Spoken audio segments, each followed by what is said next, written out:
Kemal, tamam mı?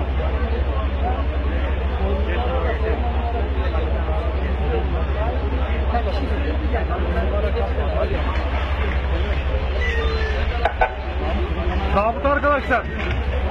Şöyle bir ekran, bir de otursanız hani orada ne yapıyorsunuz? Hocadan yer ayrılmış gibi sizin güven.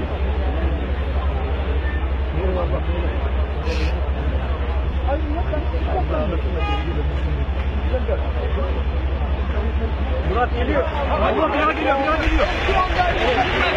Girme, girme.